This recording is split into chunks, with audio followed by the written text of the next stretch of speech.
देवनागरी लिपि की विशेषताएं आइए क्रमवार आप लोगों के समक्ष पेश करते हैं। पहली विशेषता के बारे में बात करें कि यह भारत की प्रधान लिपि है। संविधान ने इसे राजलिपि का पद प्रदान किया है। हिंदी और हिंदी की बोलियां ही नहीं अपितु मराठी और नेपाली भी इसी लिपि में लिखी जाती है।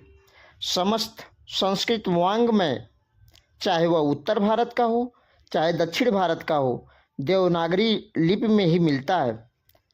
पंजाबी तथा गुजराती के कुछ शब्द भी देवनागरी लिपि में लिखे जाते हैं।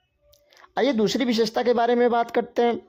देवनागरी लिपि में प्रत्येक वर्ण एक निश्चित ध्वनि को संकेतित करता है। इसमें 11 स्वर तथा 35 व्यंजन ध्वनियाँ हैं। देवनागरी लिपि में वर्णों के नाम ध्वनि के अनुकूल ही हैं। इसमें मूक वर्ण की व्यवस्था नहीं है। इसमें जितना लिखा जाता है उतना ही पढ़ा जाता है।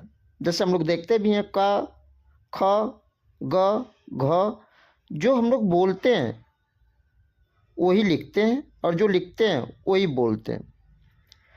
साथ ही साथ बात करें अगर विशेषताओं के क्रमवार सूची को आगे बढ़ाएं तो तीसरे नंबर पे बात कर लेते हैं।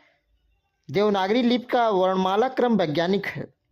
आपको यह जान के बड़ा सरप्राइज होगा, आश्चर्य होगा। सबसे पहले स्वर ह्रस्व, दीर्घ और संयुक्त क्रम से बाद में व्यंजन और वे उच्चारण स्थान तथा प्रयत्न के अनुसार कंठ, तालव्य, मूर्धन्य आदि और उनके अंतर्गत पहले 2 अघोष, फिर 2 सघोष और 5वां वर्ण अनुनासिक जो अंगमंडम होता है। साथ ही साथ दूसरे और चौथे महाप्राण, पहले और तीसरे वर्ण अल्पप्राण होते हैं।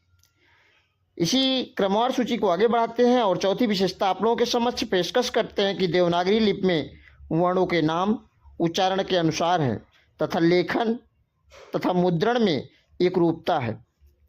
आइए हम विशेषताओं का क्रम लगातार आगे बढ़ रहे हैं और मुझको खुशी भी मिल रही है कि आप लोग बेहतरीन सुन पा रहे हैं मेरी बातों को और अच्छा आशीर्वाद दे रहे हैं आप लोग। साथ ही साथ अगर आपको अच्छा लगे तो कमेंट बॉक्स में अपनी मौजूदगी, अपना प्रेम, अपनी मोहब्बत और जो भी मेरे पे इनायत करना है आप उस कमेंट बॉक्स में ज़रूर करें। यह लिपि लेखन में कम जगह घेरती है क्योंकि जैसे आप देखते होंगे क्र, प्र, अक्त, त्र आदि लिखने की समुचित व्यवस्था है। आज तो बात मैं कर लिया देवनागरी लिपि की विशेषताएं के बारे में माफ़ी चाहेंगे। अब बात आगे करेंगे देवनागरी लिपि के दोष क्या हैं। अगले वीडियो में मिलते हैं, तब तक के लिए आप सभी लोगों को शुक्रिया काल। मस्त रहिए, आबाद रहिए और नवाद रहिए। आप लोग ऐसे ही रहेंगे, लगातार हमको हौसला मिलता रहेगा। बहुत बहुत धन्यवाद।